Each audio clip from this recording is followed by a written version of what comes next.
Hi there, and welcome to EMGL1010, Writing Essays About Literature. So today, I'm going to introduce you to the course outline, but there'll be quite a few other things I'll be doing as well. And so, where do you find the course outline? Well, if you're watching this lecture, then you've already figured out Brightspace. And so, I will say a few things about Brightspace, but basically, the course outline obviously found under Lecture 1. And you'll also notice, by the way in which Carleton has Brightspace set up, and this is not true in all universities, for your notes for each lecture, you'll notice there's a tiny little, it actually says notes underneath the video lecture, right?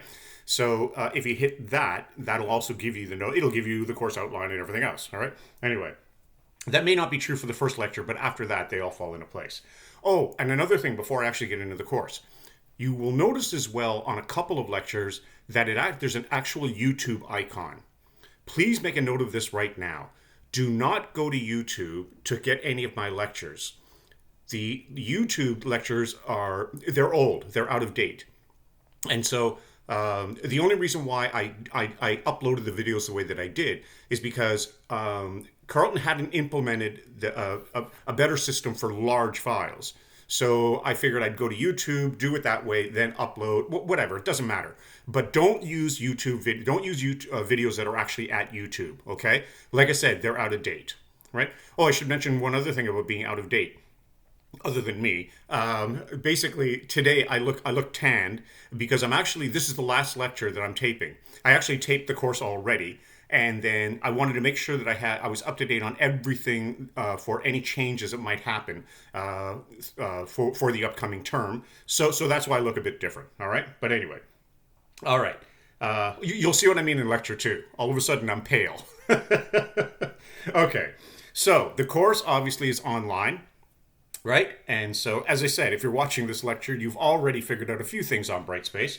My office out, you got my email address there. So for an online course, that'll be invaluable, right? That's basically how you'll get a hold of me for questions and things like that. And I don't see any need to put specific office hours right now because many of you are choosing to take this course simply for the flexibility, right? That you can do it online, meaning you can watch the lectures anytime you want. That's another thing I'll talk about. Well, maybe I should mention it right now. When you go into Brightspace and when you look at the content, like when you just hit the icon for our course, everything comes up. But then you'll notice on the left-hand side, there'll be dates, and it'll say, I can't remember exactly for this course, the actual dates, but it'll have dates, and those are the release dates. That means whatever the date says on the underneath lecture 1, lecture 2, whatever, that's where the lecture will become available. And so I decided not to throw everything at you at once. Instead, we'll do it in increments. All right. So you'll be given the first, I think, 4 weeks, and that will get you ready for your first major assignment. So I figured it would be better to do it that way. All right. That's another thing, by the way.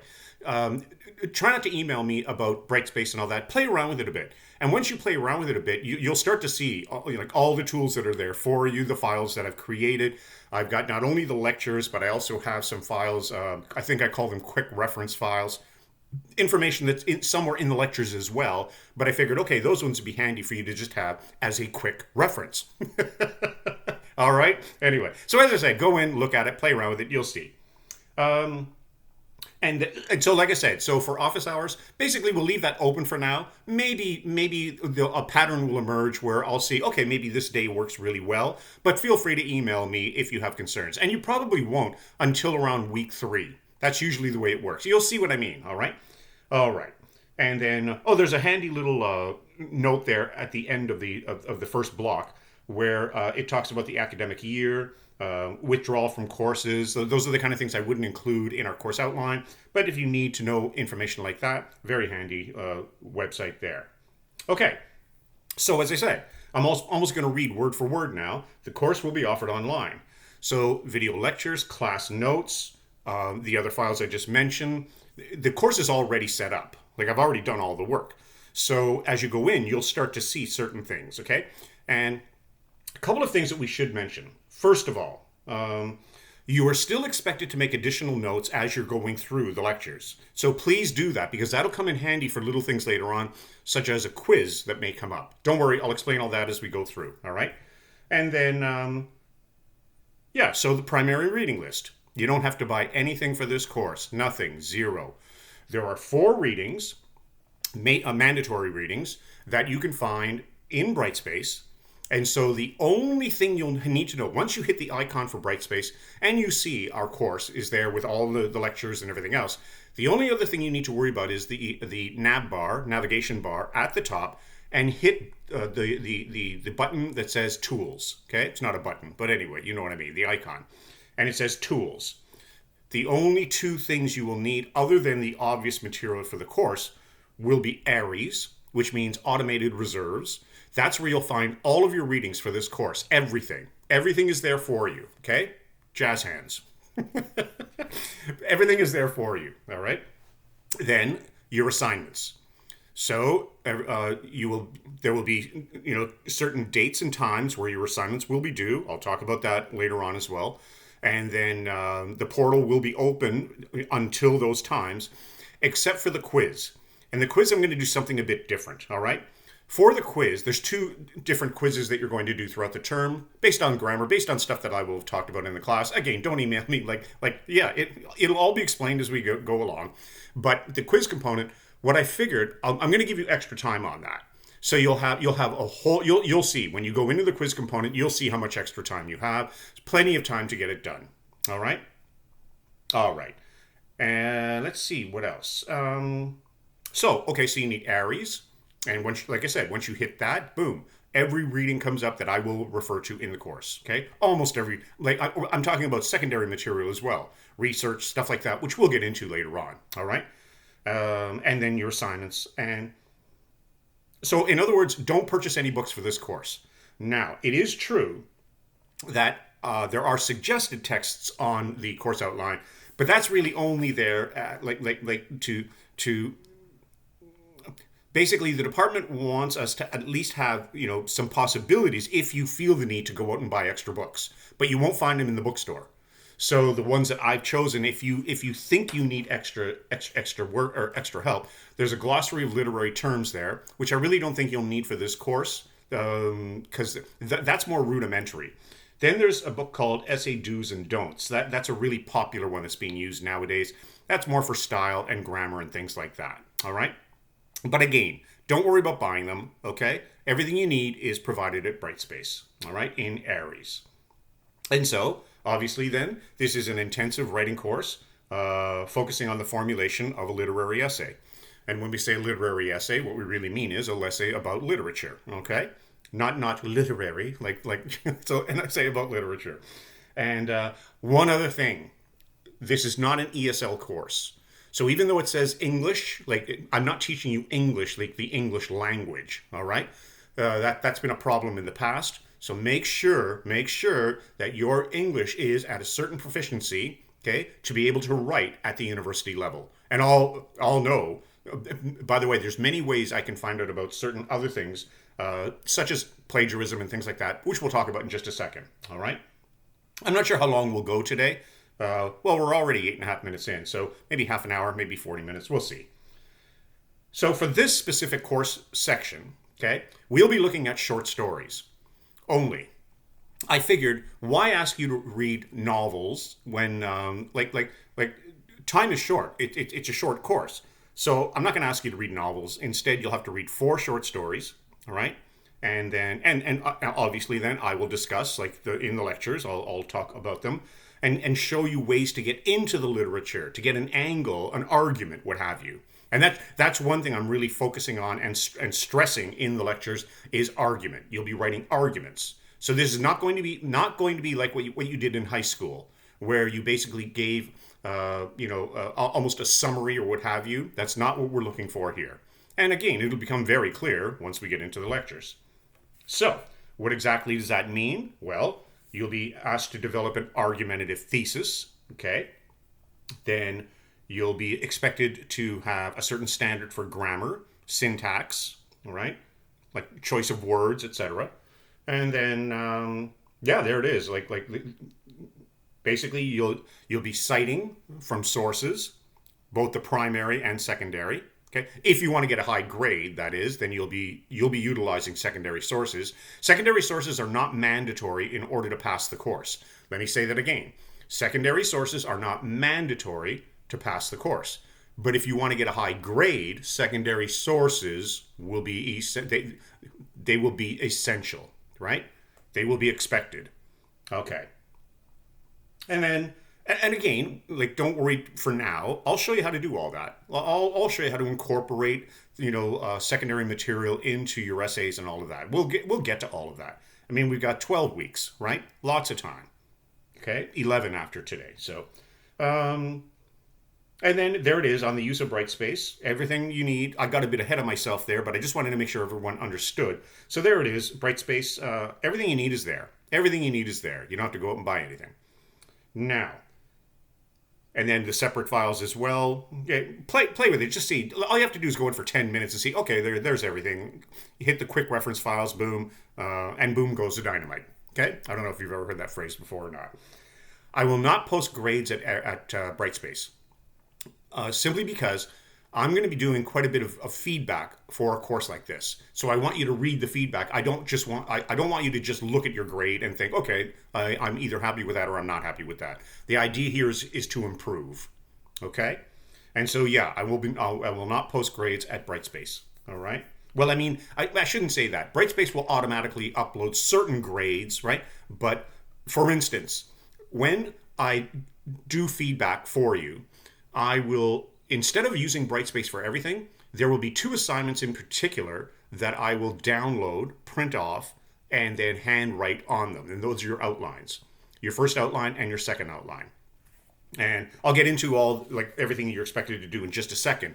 But just to give you an idea, so you won't see any grades for that on Brightspace. Sometimes Brightspace will automatically put a grade in, right? I realize that. But for the outlines, because I want to make sure everyone has feedback on that, like that you've read the feedback, those I will simply email back to you.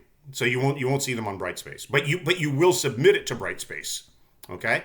Sorry, just submit everything to Brightspace, and then everything will get worked out as we go along. All right. Keep a copy of everything you have. I'm sure everyone does that nowadays, but there was a time where we didn't have Brightspace. We didn't have things like that. So make sure you keep a copy just in case, all right? Because if something goes lost or misplaced or whatever, and that happens, then at least then we can rectify the situation. Make sure you submit everything as a PDF, right? Only because those are easy to manipulate. I have to pay $22 a month to pay for Adobe, right? So I want to get my money's worth. So everything PDF, everything to Brightspace, everything. All right. Now, make a note of this, please. Okay, I'm not kidding. This might be the most important thing we talk about today, so that we don't have a whole lot of confusion down the road. Let's just say you can't get your paper in on time. This only applies for the 2 essays you'll be doing. It only applies for the 2 essays. Let's just say you can't get it in on time. Things happen, okay? As Depeche Mode once said, things get damaged, things get broken. Anyway, then I've actually included a late date portal in Brightspace for you. You'll see what I mean. If you just go into assignments right now, you'll see, okay, late date for first paper, late date second paper. Please do not confuse that with anything else.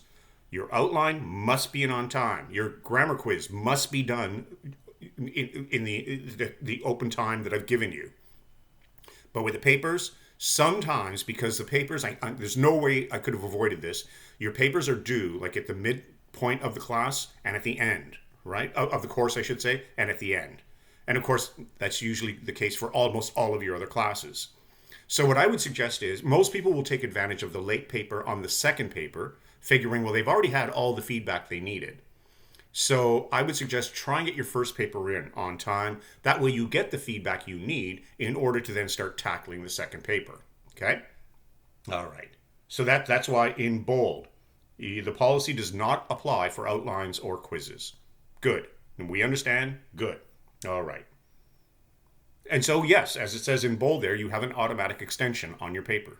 But let's just say you can't get the late paper in on time, then you'll need a medical certificate. You won't need a medical certificate otherwise, but if for some reason you can't get the late one in, then you will need a medical an official medical certificate, okay, from the university health center. All right. You will write 2 quizzes, and again, you're probably wondering, well, what's the quiz on? No, when we get to it, it'll all be explained. I'll give you 10 sentences on each quiz. The quiz, they'll look similar. I'll give you 10 sentences that may or may not need corrections, and then you simply do what corrections you feel are needed. All right? Okay. And there will be no makeup dates on the quizzes, because once I release the quiz, release the Kraken. Once I release the quiz, well, then the answers will be out there, right? So if you miss a quiz, you forfeit that point, okay? Or you forfeit those grades. All right. So what is the course all about? Well, basically, I hope that I'm going to teach you, I'm going to equip you with the skills you need to write a really effective literary paper, right? An essay on literature, obviously. I mean, that's the title of the course. And we will get into so much. I will give lectures to begin with on each of the 4 short stories that we're going to be looking at. But the lectures won't be plot summaries. They'll be giving you a whole possibility, like so many possibilities of how you can get into a paper. So I'll give, maybe in the same lecture, I'll give a feminist point of view. I'll give a Marxist point of view. I'll give a post-structuralist point of view. And if you don't know what that means, don't worry, we'll get there. But I'll be showing you a whole lot of different ways. So I'll be giving you the foundation, and that's really important, giving you the foundation to be able to find an angle to get into an argument. And right there, what I just said there in the last 10, 15 seconds, that's really what the course is all about. And so when you start doing your outlines, you then will give me a foundation. You'll show me like basically a roadmap of how you're going to get through your paper. If we're trying to get an A, right? If we're trying to get a high grade, then you'll have that foundation there. And again, I'm going to give you so much information as we go along. So what I just said there, you may be thinking, I don't understand. What do you mean by foundation? We'll get there. We will get there. Okay? All right. And by the end of the course then, yes, I'll have shown you not how to do a plot summary, but how to give an argument with a critical perspective. That's what it's all about. Okay? All right. And then the methodology, well, pretty straightforward. There'll be lectures on literature, writing, like different writing methods, and then some grammar as well. And I'll try and make the grammar component fun. I think I did. There's a lot of jokes that I do with grammar, and I mentioned some things I've come across in the past. But mostly what I'll be doing with writing and grammar is referring back to some of the common mistakes that most of us make in first year university. All right. As a matter of fact, lecture 2 or 3. I'm just getting a tiny bit ahead of myself here. Well, I've got it right here. Yeah, I've got 1,000 things behind me that you guys can't see. But in lecture 2. In lecture 2, we start getting right into a crash course in grammar and writing mistakes and all of that. But we'll have a bit of fun with it, okay? But you may notice certain things that maybe you've always had difficulty with. For instance, the possessive case, right? Where do I put the apostrophe if a word ends in S? It's a little thing, right? But I'll bet a couple of you out there are thinking, oh, yes, I have had problems with that. We'll talk about that, okay? All right. Oh, here's an interesting mug, by the way. I don't know if you guys can see it. ITV, Carleton University, right? ITV was, if I'm not mistaken, was the very Carleton University was the very first in North America to offer courses on television. So students could actually watch from home on regular cable television. They could watch from home their lectures and make notes or whatever without having to go into the university. Then, of course, technology started to, that was back in the 80s, right? And I think there was one university in the United States on the Eastern Seaboard that was doing the same thing, but I can't remember. Might have been Boston College, but it doesn't matter. Anyway, and so Carleton was way ahead when it came to now what we call what? Online learning, streaming, call it whatever you want. But yeah, ITV, instructional television, right? If you can see that there, ITV. I was teaching on that back in, oh God, in the early 90s, I believe, right? But anyway, who cares? Is that going to be on the exam? There is no exam. I shouldn't have said that. There is no exam. Anyway, okay. Okay, so when it comes to documentation, you will need to know MLA style, Modern Language Association. Okay?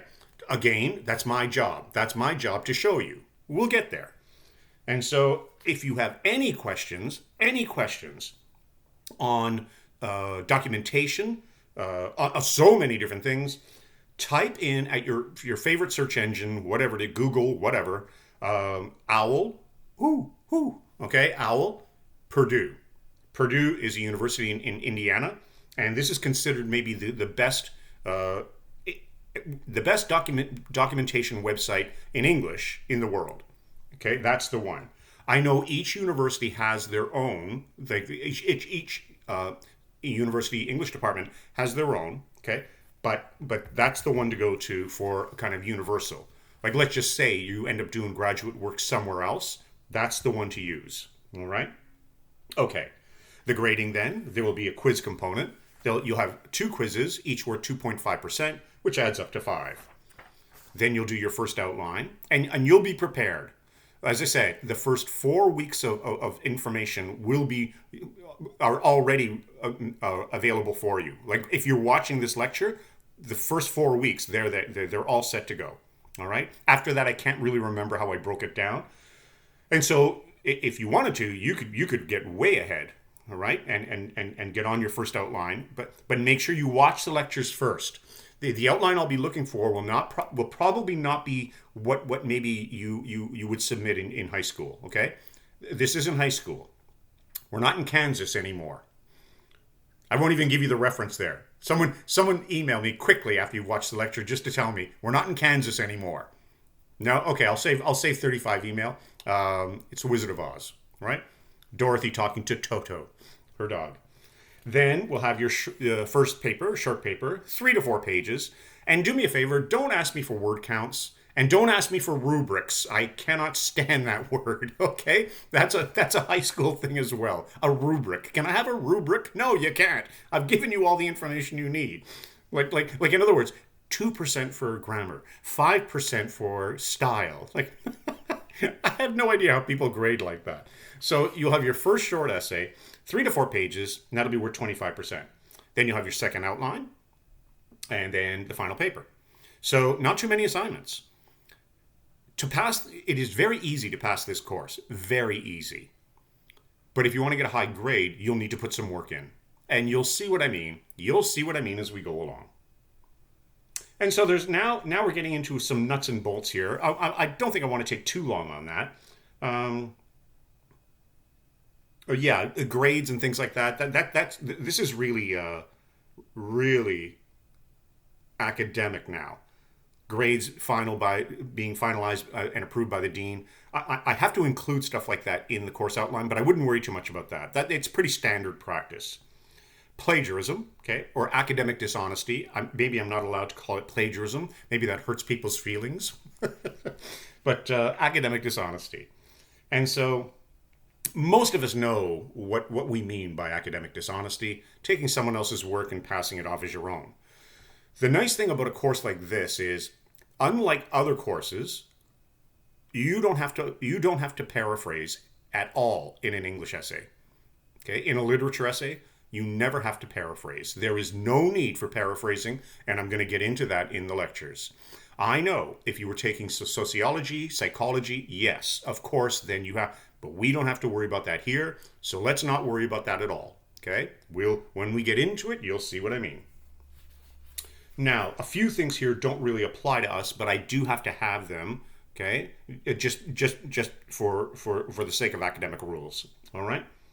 Yeah. And so if I do suspect plagiarism, and I have a few more things to say about that as well, if I do, I won't fail you. I will contact you, and we will discuss. Because almost every term someone plagiarizes without even realizing that they plagiarized. And this is brand new. If you're a first-year student, this may be all brand new to you. So we'll figure stuff like that out. All right? Okay. So then I've given you plagiarism examples at the bottom. All right? And then, cutting and pasting. So here's my first.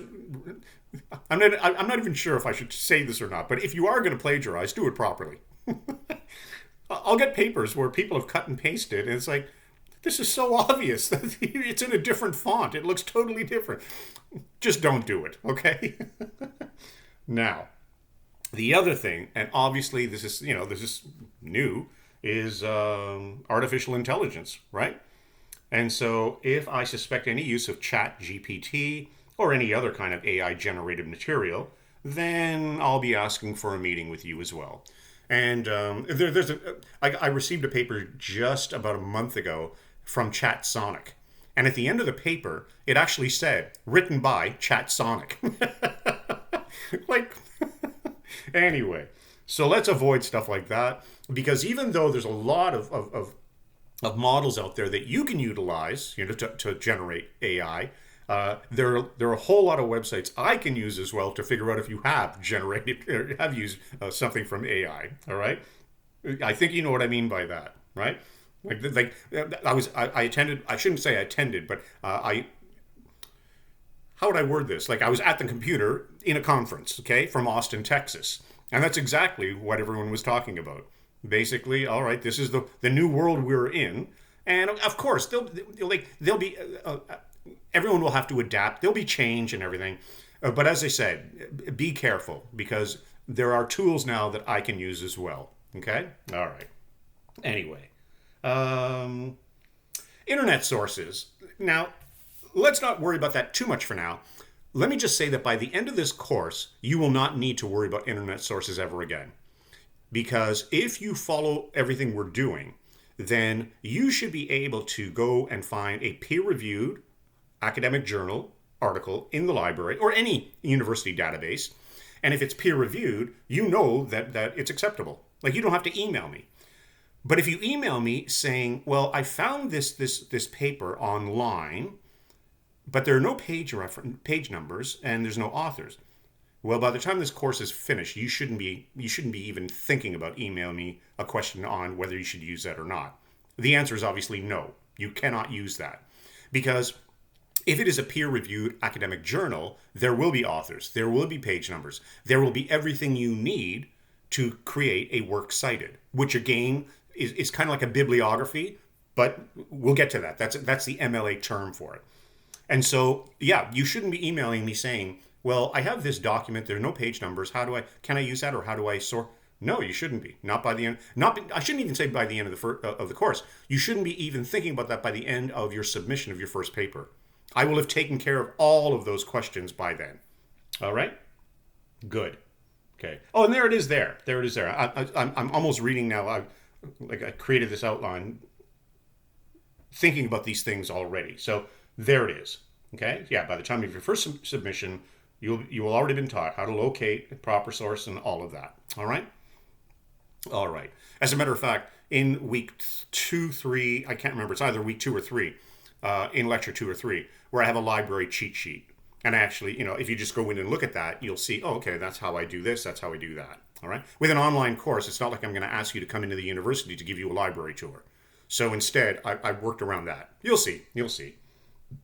Now then, there's quite a bit of information here now that I'll mention, but I'm not going to go through everything. But we have many different support systems on campus, right? Center for Student Academic Support. I've given you some phone numbers there, just in case something comes up, and things do, right? And then we have a statement on student mental health and some emergency resources both on and off campus. So keep those in mind. I've given you the websites and in some cases phone numbers. Okay. Yeah, there you go. Off-campus resources, which probably will apply to many of you now taking an online course, right? One of the reasons why you're taking an online course is probably because you don't want to come into university. Well, perfect. Off-campus resources right there. All right. And so you can call or text. And yeah, many important numbers there. So keep those handy. All right. Then, academic accommodation. Again, things come up over the duration of the term. So if something comes up, you have a whole lot of information there on short-term incapacitation, pregnancy, religious obligation. But again, because this is an online course, we have a lot of leeway with stuff like that. All right? So In other words, if you miss a class, well, we don't have to worry about that, do we? Like the classes are there for you to watch whenever you want. Okay? And I hope I explained that properly. So, in other words, as I said, if you wanted to, after today's lecture, go watch the first 4 weeks, like the next 3 weeks, which gets you up to week 4, you could do it. Okay? All available. All right. Then, survivors of sexual violence and accommodation. Okay? So it's all there. So it's the kind of thing where I don't need to go through everything with you, like each one individually. But if all of a sudden one of those apply, then you've got the information you need. Okay? All right. And so now we have our week by week breakdown. But when I say weekly, you guys know what I mean by that, right? Like technically it's not weekly because you could be doing it whenever you want. But don't fall behind. That's the one thing I did notice when I was doing that ITV. I'm pointing at the mug now. When I was doing ITV, that was the one thing I noticed. Because you feel like you can watch them anytime, there is a tendency to fall behind. So what I would do is I would slot a time during the week to say, okay, today I'm going to set aside, 2 hours to watch the lectures and make notes, okay, for this course. Each of the lectures, I should tell you, they range from about an hour to maybe an hour and 10, 15 minutes. And so you'll have plenty of time to make notes. And then, well, I don't need to finish that thought. All right? Okay. So let me explain one thing here. Notice on page 7, the due dates, and in bold, I have all times indicated are Eastern time zone. That's because before I was utilizing Brightspace, and I thought I'd keep this in just as a joke. Before obviously now you have to utilize the time frame the portal time that is at Brightspace, right? But at one point I had one student who was living in another part of the world, and I'll just say they kept saying, well, no, here it's this time, so I should be able to submit it. And I thought, oh, that's kind of funny. But anyway, so I just thought I'd keep that in there. But with the Brightspace portals, you have to get it in by a certain time or the portal closes, right? I'm sure you guys know that by now. Again, just go in and look at it. Well, I haven't really made those visible just yet, but they will be as we go along. Like everything will unfold. You'll see. And then I don't need to go every week. You can kind of see what we're doing here. Grammar in week 2 or lecture 2, whatever you want to call it. Then we start to get into literary analysis, and that's make sure you're making notes in lecture 3, because that's where all of a sudden you see the difference between what we're doing here and perhaps what you did in high school. All right, and then your first reading, and then we get to week 4. Okay, lecture 4, whatever you want to call it. And there's your first grammar quiz. So you've got all of your dates, your times, everything. It's all there for you. So I really don't have to say too much about that. All right. Then we have, the fall break. But as I said, everything is laid out for you. And then the late paper dates, if you go into Brightspace again, you'll see the portal is there a week later than when the paper was actually due. Okay? Excuse me, I just have a bit of a summer cold. Okay. So we're 33 minutes in. I think that's pretty straightforward, and we're on page 8 already. So let's just talk in general now, okay? Let's just have some general notes.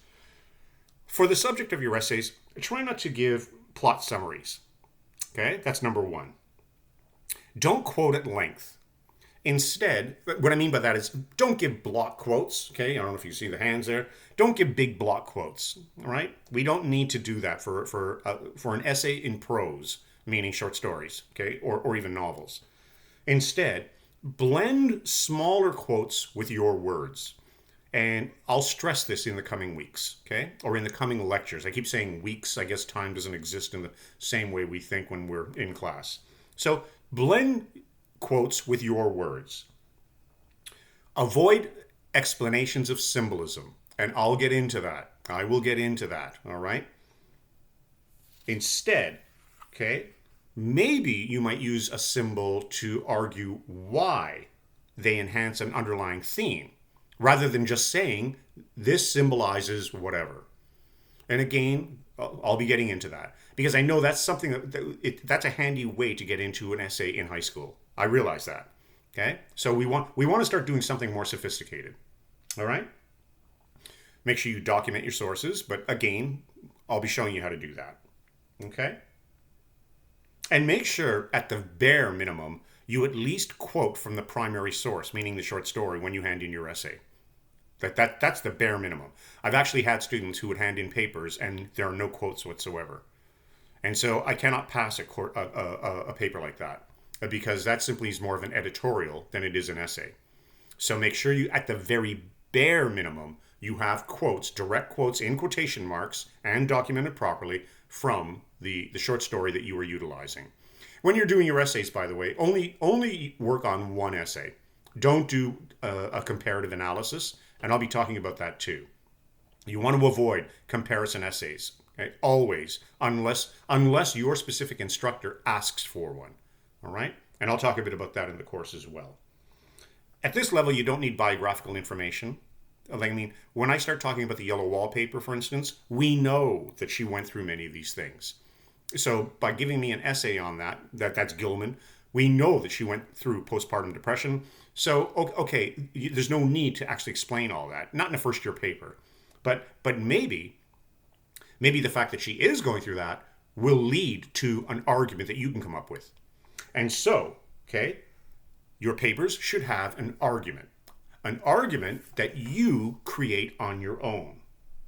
So, I've given you suggested essay topics, but I would argue don't use those. Some people, they for some reason, they just want to be guided. And so, okay, I gave you some guidance at the end of page 9. But really, I would prefer you come up with your own arguments. You see something in the text, you hear something in the lecture, and you think, oh, that was interesting. Maybe I can develop that further. Okay? That's really the way we should be developing our papers. And once you send in your first outline, I may find something in your outline and say, oh, that sounds interesting. Why don't you go with this? All right? Again, like I've done this so many times, you'll see what I mean. Now, minimum requirements for all essays. This is in the middle of page 9 now. All right? These are the minimum requirements. And this is MLA style, Modern Language Association. So you'll be typing one side of the paper using black ink, double-spaced with 1-inch margins. Make sure you give me margins so that I can make comments, right? Like with your outline as well. Then you'll have page numbers and a last name running header at the top right corner. Then this is really where MLA comes in. On the top left corner, by the way, I have a sample paper for you in those general, I can't remember what I call them now, but in the general files, okay? Quick reference files, right? There's a sample essay right there, okay? Or at least a sample first page maybe, okay? And it shows you exactly what this should look like. So in MLA, you don't have a title page. Instead, you've got all the information. Sorry, I've got my hand. I can see what I'm doing. But you have a block of information top left, right? And what does it include? Your name, student number, my name, course number, okay? Date submitted. That's it. Don't have a title page. But after that block of information, then you have a space. Then you have your title. And your title will be centered. And again, take a look at the paper, the sample paper that I gave you. And then once you do that, hit the enter, like in other words, space, and then start indent, always indent your paragraphs, and then start typing. That's MLA. Okay? Make sure that your paper is in Times New Roman 12. Make sure that's true for all of your assignments, all right, including the outlines, just so I can read it. I've had students who they want to fit everything on one page, so they'll give me this tiny, tiny font. I can't read the damn thing. All right, I'm 120 years old, so I can't read it like I used to. Then finally, I gave you some essay topics, but I'm not going to go through those. As I said, I would much rather you came up with something on your own. All right. Oh, and when I say come up with something on your own, I mean like maybe throw something at me, right? Like instead of having the office hours, you should shoot me an email saying, okay, this is what I was thinking about. But don't worry about that too much till we do the first outline, or at least until we start approaching the first outline. All right. Okay, so we're almost done for the day. Yeah, 40 minutes, that's what I figured. So the last thing I want to talk about then is the guide to grading. How am I going to grade these papers? Remember earlier I said I don't have a rubric. I mean, that doesn't make any sense to me. But I can tell you what an F or D paper is, what a C paper is, what a B paper is, and what an A paper is. And so I have broken it all down for you. Why will it take 15, 20 minutes to go through each one where it's all there for you? And the reason why I've done that is many students argue that English, the grading of English papers can be very subjective. And I would agree with that, especially in high school. If your high school teacher liked you and thought you were creative, chances are you did very well. That's not going to work here. So, in other words, like I'm never going to meet any of you. So this whole idea of liking you or not doesn't come into it. It's basically the standards that I'm setting out here. So take a look, all right? An F or a D, like pretty obvious. So notice how little time I even spend explaining what that means. A C paper, usually that's where you get into kind of a retelling of the story, a plot summary with maybe a couple of quotes thrown in. In a B paper, all of a sudden, now you've got an argument. But maybe the argument isn't all that sophisticated. But at least you're attempting to, take an angle to get into the paper. So it's not just a plot summary. You're actually trying to do something with the story. Perhaps there's a couple of grammar problems, maybe even some spelling problems. I'll get into all of that as well. Don't rely on spell check. Don't think spell check's going to do, a perfect job. It won't. And I have examples where we get into the lectures. What if you meant to write the word from and instead you wrote form? Spell check's not going to catch that. So, so a B paper you've got, you've got an argument. It looks okay, but there are still some problems. Then all of a sudden we get into the A range, and an A paper will take me 5 minutes to grade, right? Student's grammar is flawless. There's an argument. There's not only an argument, but there are credible sources that have been blended in. And I'll be providing you with those sources. Well, by the way, you can find your own sources as well, okay? I'm just saying that by the end of the course, I'll provide you with everything you needed to get an A. And so basically, an A paper, it's your idea. Maybe you have a bit of help from like some secondary material, right? A theorist, a critic, whatever. And so an A paper, like I said, it stands out. All right? And very easy to get an A as long as you put the work in. Okay? So I think, that's almost 45 minutes. I think that's pretty good for today. And so you probably have some questions. You probably do. But I think many of them will get answered as we start going through the course. So hold off with some of your questions until you've at least watched, say, lectures 2 and 3, right? And then once you get past that, if you're still very confused, then by all means email me. You've got my email address, all right? And I'm around. Basically, I'm at the computer all day long unless I'm in class. So I think other than that, why don't we call it a day? I hope you enjoy the course. And and we'll be talking soon. All right? Okay. Thanks.